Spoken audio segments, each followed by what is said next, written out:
దేవునికి స్తోత్రము, దేవదేవునికి వందనాలు. ప్రభు అయినటువంటి యేసుక్రీస్తు నామములో మీ అందరికీ శుభములు తెలియజేస్తున్నాను. ప్రియ సహోదరి సహోదరులారా, ఈ ఉదయకాల సమయంలో దేవుని యొక్క వాక్యం సెలవిస్తుంది. మనకి ఈ లోకానుసారంగా చూస్తే శారీరకంగా అనేక మందికి అనేకంటి జబ్బులు ఉండవచ్చు. కొంతమందికి బీపీ ఉండొచ్చు, కొంతమందికి షుగర్ ఉండొచ్చు, కొంతమందికి ఉండకపోవచ్చు. అయితే ఈ లోకానుసారంగా అనేకమంటి రోగాలు మనకు రావచ్చు, ఉండొచ్చు, కొంతమందికి ఉండకపోవచ్చు. కానీ ఈ దినాన గనక మనం ఆలోచించినట్లయితే ప్రతి ఒక్క మానవుడికి, చంటి బిడ్డ అయినా సరే, యవనస్తులైనా, పెద్దవారైనా, ఎవరైనప్పటికీ కూడా ఈ దినాన ప్రతి ఒక్కరికి ఉన్నటువంటి ఆ రోగం ఏంటంటే కోపము. దేవుని యొక్క వాక్యం సెలవుస్తుంది, మనమంతా కోపపడితే సూర్యోదయం మొదలుకొని సూర్యాస్తం వరకే మన కోపం ఉండాలి, కానీ మనం దాన్ని మనసులో ఉంచుకొని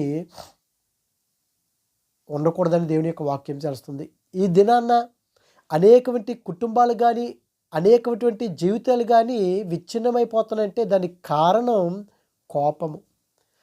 భార్యకి కోపం వస్తే కనుక భర్త కాంప్రమైజ్ అవ్వడం, భర్తకు కోపం వస్తే భార్య సర్దుకుపోదు.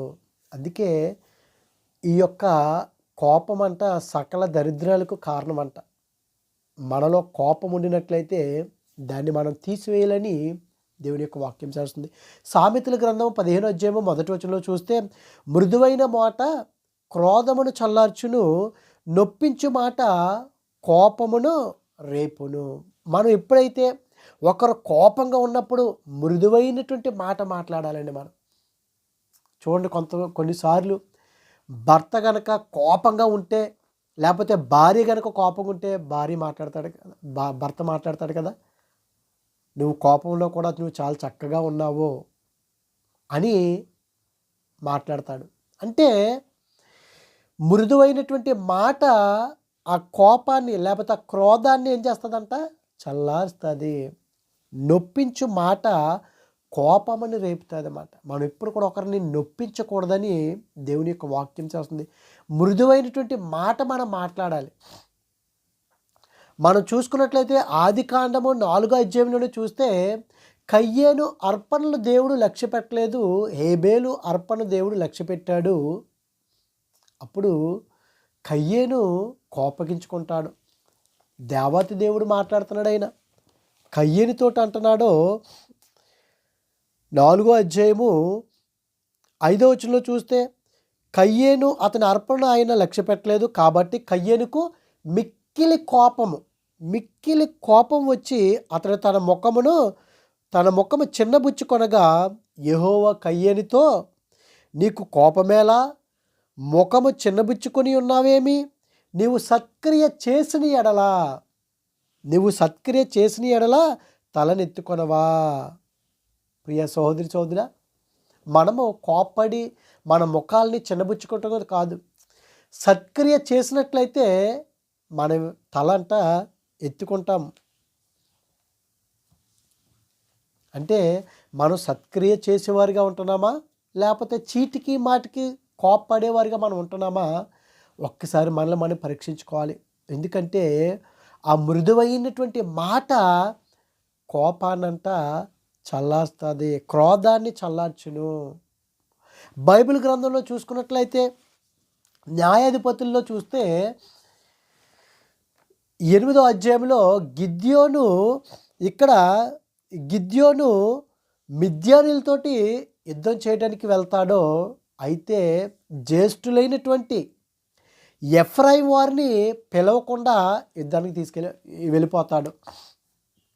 అప్పుడు ఎఫ్రాయిం వారు చాలా కోపంతో ఈ యొక్క గిద్యోని దగ్గరికి వచ్చి, ఇంకా గిద్యోన్ని అవసరమైతే కొట్టేద్దాం అన్న టైపులో ఈ ఎఫ్రాయిమీలు వారు వస్తారు. వచ్చినప్పుడు చూడండి, 8వ అధ్యాయం 1వ వచనంలో, అప్పుడు ఎఫ్రాయిమీలు గిద్యోనితో, నీవు మా ఎడల చూపిన మర్యాద ఎట్టిది, మేము పెద్దవారం కదా, జ్యేష్ఠత్వం కలిగినటువంటి వారు కదా, మీరు మాకు ఇచ్చినటువంటి మర్యాద ఏమిటి? యుద్ధానికి మమ్మల్ని పిలవకుండా మీరు వెళ్ళిపోవటం ఏంటి అని ఎఫ్రాయిం వారు గిద్యోని అడుగుతుంటే చాలా కోపంగా అడుగుతున్నారు. గిద్యోని చూడండి, ఎట్టిది, మిద్యానులతో యుద్ధము చేయుటకు నీవు పోయినప్పుడు మమ్మునేల పిలవలేదని చెప్పి అతనితో కఠినముగా కలహించిరి. మమ్మల్ని ఎందుకు పిలవలేదు నువ్వు యుద్ధానికి వెళ్తున్నప్పుడు? మేము పెద్దవారు కదా, నువ్వు ఇచ్చేటువంటి మర్యాద ఇదేనా అని చాలా కోపంగా మాట్లాడుతున్నారండి. మాట్లాడుతుంటే నిజంగా గిద్యోని కిందప్పుడు మంచి ఆలోచన వచ్చింది. మృదువుగా మాట్లాడుతున్నాడండి. అక్కడ మృదువైనటువంటి మాట క్రోధాన్ని చల్లార్చునని దేవుని యొక్క వాక్యం చదువుతుంది కదా, సామెతల గ్రంథం 15వ అధ్యాయం 1వ వచనంలోను. ఇదిగో ఆయన ఏం మాట్లాడుతున్నాడు చూడు. అందుకు అతడు, మీరు చెప్పినది ఎక్కడా, నేను చేసినది ఎక్కడా? మీరు చెప్పినది ఎక్కడా, నేను చేసినది ఎక్కడా?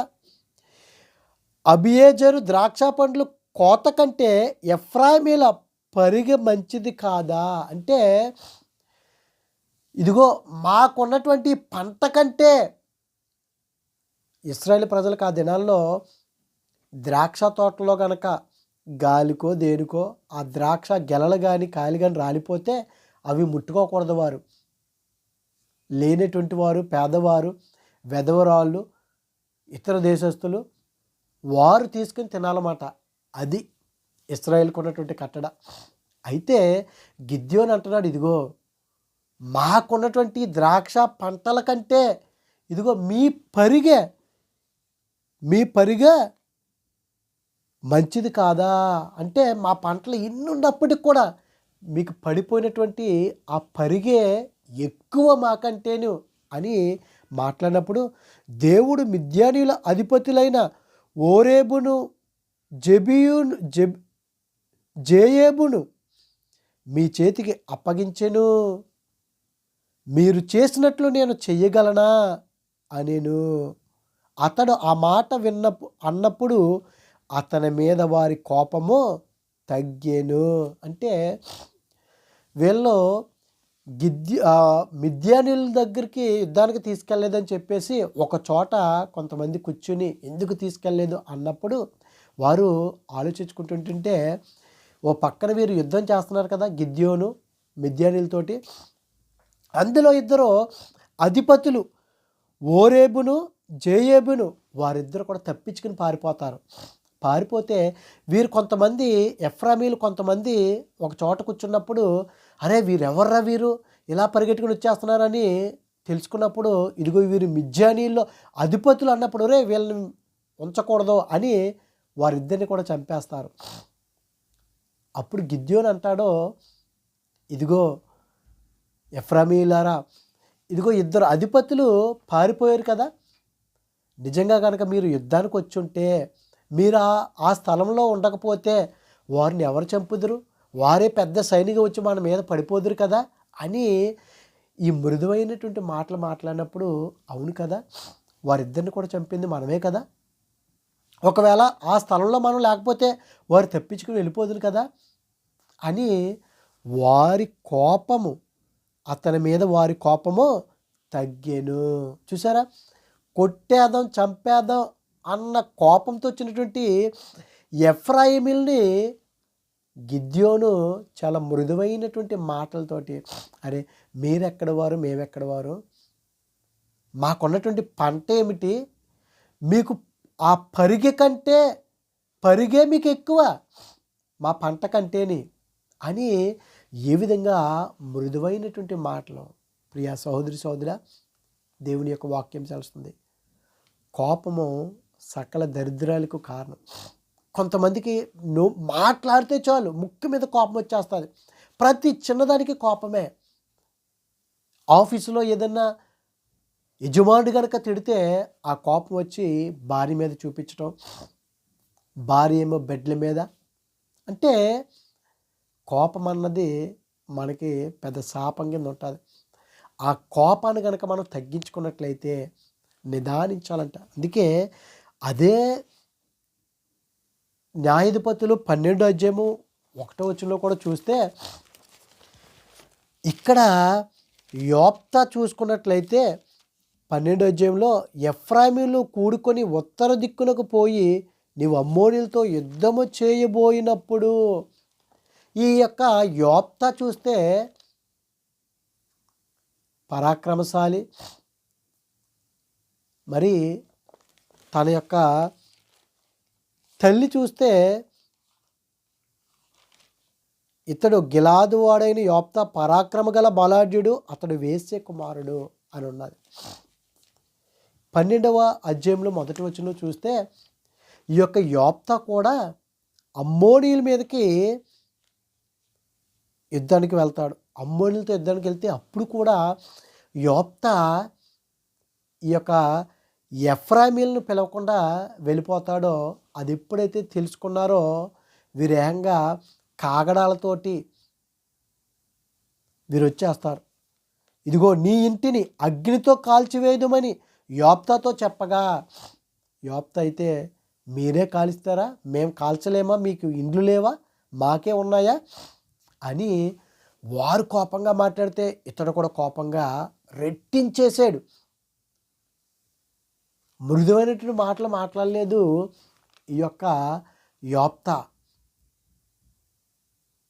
మీదిగో నీ ఇండ్లను కాల్చేస్తామో, నేను సంహరిస్తామో అని అంటే, మాకు బలం లేదా, మీకు ఇండ్లు లేవా, మేము కాల్చలేమా, మా దగ్గర కాగడాలు లేవా అని ఈ విధంగా ఒకరు భయంకరంగా కోపం పుట్టేసింది.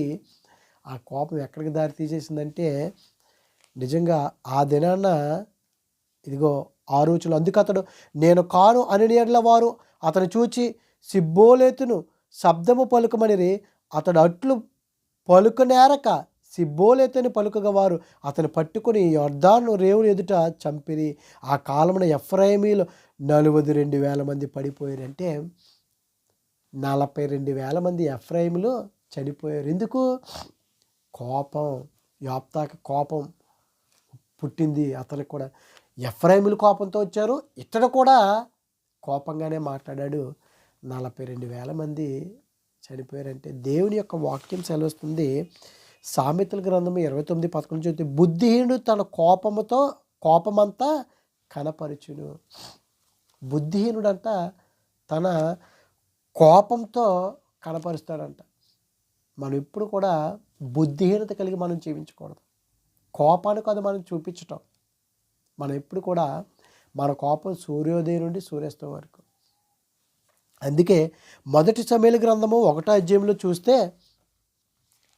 మొదటి సమూయేలు గ్రంథము 1వ అధ్యాయంలో 6వ వచనంలో యెహోవా ఆమెకు సంతు లేకుండా చేసి ఉన్న హేతువును బట్టి, అన్నాకి సంతానం లేదు, ఆమె వైరియగు పెనిన్న ఆమెను విసికించుటకే ఆమెకు కోపము పుట్టించుచూ వచ్చెను. ఏమని? నువ్వు గొడ్రాలువు, నీకు పిల్లలు లేరు, నీకు పిల్లలు పుట్టరు అని పెనిన్న హన్నాని తిట్టడం, విసికించటం, కోపం పుట్టించేది. అప్పుడు చూడండి 16వ వచనంలో హన్న ఏం చేస్తుంది? దేవుని సన్నిధిలోకి వెళ్ళి నీ సేవకురాలనైనా నన్ను పనికిమాలిన దానిగా ఎంచవద్దు. దేవుడికి ప్రార్థన చేస్తుంది. అయ్యా దేవా ప్రభువా, నీ సేవకులంటే నన్ను పనికిమాలిన దానిగా నువ్వు ఎంచవద్దు. అత్యంత కోప కారణమును బట్టి బహుగా నిట్టూర్పులు విడుచుచు నాలో నేను దీని చెప్పుకొనుచుంటుండే అనేను, నాలో నేను దీని చెప్పుకొనుచుంటున్నా. నేను కోపం వచ్చినప్పుడు అంటే వెళ్ళి దేవుని సన్నిధిలో ప్రార్థన చేస్తుందంట అన్న. నిజంగా కోపం వచ్చినప్పుడు మనం కూడా ప్రార్థన చేయాలి, దేవునితోటి గోజాడాలి.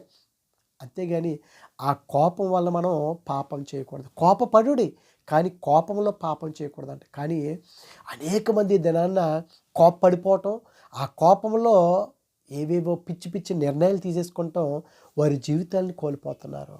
యవ్వనస్తులు కానీ, యవ్వన స్త్రీలు కానీ, భార్య భర్తలు కానీ ఏదైనా ఒక మాట అంటే చాలు కోపపడిపోవటం, ఆ కోపంలో నిర్ణయాలు తీసుకుని వారి జీవితాలు కోల్పోతున్నారు. ప్రియ సహోదరి దేవుని యొక్క వాక్యం సెలవుస్తుంది. అన్న ఆ కోపం వచ్చినప్పుడల్లంట ఆమె ఇదిగో అత్యంతమైన కోప కారణమును బట్టి బహుగా నిట్టూర్పులు విడుచుచు నాలో నేను దీన్ని చెప్పుకొని చుంటున్నాను. దేవునికి చెప్పుకుంటుంది, అయ్యో ప్రభా నా కోపం వచ్చినప్పుడల్లా. తన మీద చూపించట్లేదు, దేవుని దగ్గరికి వెళ్ళి ప్రార్థన చేస్తుంది. అదండి మనం కూడా చేయవలసింది. కోపం పడకూడదు. అందుకే సామెతల గ్రంథం 22:24 చూస్తే కోప చిత్తులతో సహవాసం చేయకయో. మనం ఎప్పుడు కూడా కోపం ఉన్నవాడితో అంటే సహవాసం చేయకూడదంట. అసలు వాడితో అంటే క్రోధం గలవాడితోటే పరిచయం కలిగి ఉండొద్దు అన్నాడు దేవుడు. మనం వారితోటే పరిచయం ఉంటాం, వారితోటే స్నేహం చేస్తాం. అసలు కోపం ఉన్నవాడితో అంటే మనం స్నేహం చేయకూడదంట. ఎందుకు? సకల దరిద్రాలకు కారణం అది. దేవుని యొక్క వాక్యం చెలుస్తుంది, కోప చిత్తంతో సహవాసం చేయకు. ఇంకా 1 తిమోతి 2:8 చూస్తే కావున ప్రతి స్థలమందును పురుషులు కోపమును సంశయమును లేనివారై. ప్రతి స్థలమందు పురుషులంట మాట్లాడితే కోప్పడిపోవటం కొంతమంది. అందుకే దేవుడు అన్నాడు, ప్రతి స్థలమందును పురుషులు కోపమును సంశయమును లేనివారై పవిత్రమైన చేతులెత్తి ప్రార్థన చేయవాలని కోరుచున్నాను. కోపం వచ్చినప్పుడు ఎలాంట? చేతులెత్తి ప్రార్థన చేయాలంట పురుషులు. ఆ విధంగా చేస్తున్నారా? కోపంతో కొట్టేయటాలు, భార్యని బిడ్డలను కొట్టేయటాలు, అలా మనం ఎప్పుడు కూడా చేయకూడదండి. కోపం వచ్చినప్పుడు ఎలాంట? ఇదిగో చేతులెత్తి అంట, పవిత్రమైనటువంటి చేతులెత్తి ప్రార్థన చేయవలను. అప్పుడండి మనలో కోపం ఉండదు.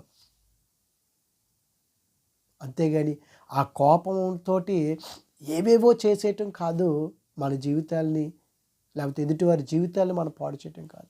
అనేక మంది కూడా ఏయో మాట్లాడుతూ ఉంటారు. ఇదిగో నీకు బిడ్డలు లేరు, ఈమె గొడ్రాలి అని ఇంట్లో అంటాం. అది విన్నటువంటి ఆ కుటుంబ సభ్యులు కుమార్తె దగ్గరకో లేకపోతే కోడల దగ్గరకు వచ్చి మాట్లాడటం, నువ్వు గొడ్రాలు, నీకు బిడ్డలు పుట్టరు, నా కుమారుడికి వేరే వివాహం చేస్తామని కోపంలో ఏయో మాట్లాడటం. పాపం ఆమె చేసుకుంటాం. అనేక రకాలుగా మనం చూస్తున్నాం కదా దినదినము. కోపము మనం పడకూడదు. అందుకే దేవుని యొక్క వాక్యం చేస్తుంది. అక్కడే చూస్తే మరియు స్త్రీలను అనుకోయు స్వస్థ బుద్ధి గలవారై ఉండి. స్త్రీలు కూడా అనుకోగలిగి స్వస్థ బుద్ధి కలిగి వారు కూడా తగ్గించుకునే స్వభావాన్ని కలిగి ఉండాలి. అప్పుడు ఒకవేళ భర్త కోపన్నా భార్య చల్లగా అలా కాముగా ఉంటే కోపం పోతుంది. అందుకే ప్రతి మనుషుడు, యాకోబు రాసిన పత్రిక 1:19 ప్రతి మనుష్యుడు అంట వినుటకు వేగిరపడివాడును. ఎప్పుడు కూడా మనం వినాలండి. కొంతమంది వినకుండా కోప్పడిపోతారు. వినుటకు వేగిరపడివాడును మాట్లాడుటకు నిదానించేవాడునై ఉండవలను. మనం ఎప్పుడు కూడా మాట్లాడడానికి నిదానించాలి. మాట్లాడాలా వద్దా? అప్పుడు మనలో కోపాలు ఉండవు, కలహాలు ఉండవు. ఎందుకనగా నరుని కోపము దేవుని నీతిని నెరవేర్చదు. దేవుని యొక్క నీతిని నరుని యొక్క నెరవేర్చదు. నరుని కోపము దేవుని నీతి అంట దేవుని నీతిని నెరవేర్చదు. అంటే మనం కోపపడకూడదు. ఒకవేళ కోపాన్న సూర్యోదయం నుండి సూర్యాస్తం వరకే ఉండాలి. కానీ మన కోపము ప్రతి చిన్నదానికి కోపం ఏదో మనసులో పెట్టేసుకుంటాం, నెలలో సంవత్సరాలు మాట్లాడుకుని ఉంటాం. దేవుని యొక్క వాక్యం చేస్తుంది, ప్రియా సహోదరి సహోదరులారా, కోపపడుడి కానీ కోపంలో పాపం చేయకూడదు. సూర్యోదయం నుండి సూర్యాస్తం వరకు కోపం ఉండాలి. కానీ ఇదిగో నువ్వు నీ ముఖము చిన్నబుచ్చుకొని ఉండాలా. నువ్వు సత్క్రియ చేసిన ఎడలా తల ఎత్తుకొనవా? ప్రియా సహోదరి సహోదరులారా, కోపంలో ఏవేవో చేసేసి ఏవేవో మాట్లాడేసి ఎదుటివారి జీవితాలు మీ జీవితాలు పాడు చేసుకోకుండా దేవునికి ఇష్టమైన బిడ్డలుగా జీవించినట్లయితే ఇదిగో నరుని కోపము దేవుని యొక్క నీతిని నెరవేర్చదంట. అంటే మనం ఎప్పుడు కూడా కోపపడకూడదు. ఆ రోగం కనుక మనలో లేకుండా ఉండినట్లయితే సాతానుగాడు మన ఎద్దకు రాడండి. ఇదంతా కూడా సాతానుగాడు మన బలహీనతను పట్టుకుంటాడు, కోపాన్ని రేపుతాడు. అందుకే ఎప్పుడు కూడా మృదువైనటువంటి మాటలు మాట్లాడి క్రోధాన్ని మనం చల్లార్చాలంటున్నాడు. అటువంటి కృప దేవుడు మనందరికీ అనుగ్రహించునుగాక. ఆమేన్. పరిశుద్ధుడా ప్రేమగల తండ్రి, మహిమగల దేవునికి స్తోత్రాలు ప్రభా. ఇదిగో తండ్రి, కోపపడుడి కానీ కోపంలో పాపం చేయొద్దు అన్న ప్రభా. ఇదిగో సూర్యోదయం నుండి సూర్యాస్తం వరకే కోపం ఉండాలన్నా ప్రభా. అవును ప్రభా. ఇదిగో తండ్రి, నరుని యొక్క కోపము దేవుని యొక్క నీతిని నెరవేర్చదు అంటున్నా ప్రభా. ఇదిగో తండ్రి ప్రభా, మేమందరము కూడా ప్రభా కోపపడకుండా ప్రభా, ఇదిగో తండ్రి మృదువైనటువంటి మాటలు మాట్లాడి క్రోధాన్ని చల్లార్చేటువంటి ఆ మాటలు మేము మాట్లాడి మాకు సాయం తెచ్చేయమని, నీ కృపలో మమ్మల్ని భద్రపరచమని క్రీస్తు నామములో అడుగుచున్నాం పరమ తండ్రి. Amen. Amen. God bless you all. దేవుడు మిమ్మల్ని మీ కుటుంబాన్ని దేవుడు దీవించును గాక. ఆమేన్.